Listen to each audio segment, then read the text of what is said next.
an activist and the founder of the White Wednesday campaign to protest dress code laws in Iran. Masih Alinejad, a journalist with an enviable mane of hair.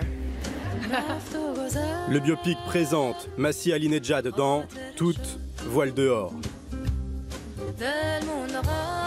Les manifestations en Iran sont peut-être terminées, mais pour beaucoup d'Iraniennes, la révolte ne fait que commencer.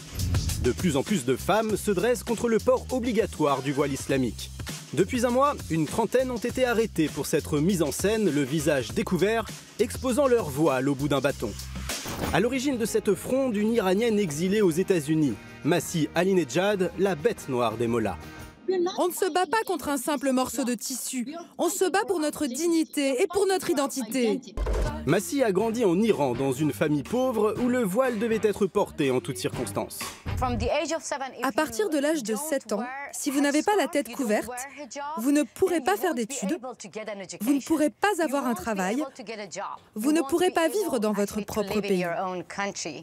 La jeune fille devient journaliste. Elle dénonce la corruption du gouvernement et ose s'en prendre à Mahmoud Ahmadinejad, le président de l'époque. Contrainte à l'exil, la brune troque son voile islamique contre un chapeau et participe à distance aux manifestations de 2009 contre le régime. À partir d'aujourd'hui, c'est le pouvoir qui a peur de nous. Il tremble plus que nous. C'est le pouvoir qui se sent en insécurité. En 2014, elle laisse enfin apparaître sa magnifique chevelure de lionne et crée un groupe Facebook intitulé Ma liberté furtive, invitant ses compatriotes à poster des photos la tête découverte. Certaines femmes qui m'envoient leurs photos me disent qu'elles veulent juste sentir le vent dans leurs cheveux. Simplement. Et être comme ça, c'est interdit en Iran. Le mouvement devient extrêmement populaire et dépasse les frontières de l'Iran. Masih en profite pour interpeller directement l'Occident. Je m'adresse à chacun d'entre vous. Soyez notre voix. Ne dites pas que c'est dans la loi. L'esclavage aussi était légal. Si personne ne s'était révolté contre l'esclavage, il serait encore pratiqué aujourd'hui. Son engagement est récompensé par le prix des droits de la femme à Genève. Nous, les femmes iraniennes, avons un rêve. Qu'un jour notre voix soit entendue et qu'il ne soit plus jamais obligatoire de porter le voile. Et que notre liberté ne soit plus jamais furtive. Les mollahs l'ont un peu mauvaise et lancent une violente campagne de calomnie.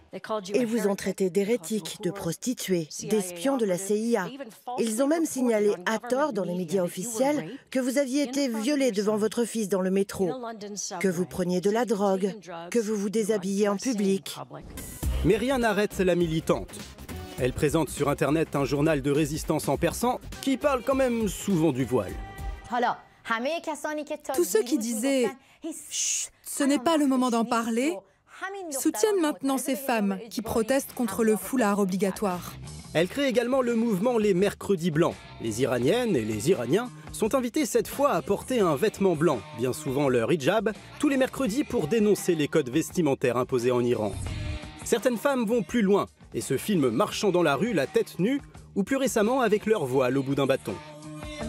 Bonjour Masih, je voulais te remercier pour tous tes efforts et pour ta persévérance. Les mentalités sont peut-être en train d'évoluer en Iran.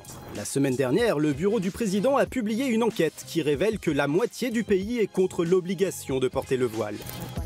En attendant que les lois changent, Masih reste en exil forcé. Elle n'a pas vu sa famille depuis 9 ans.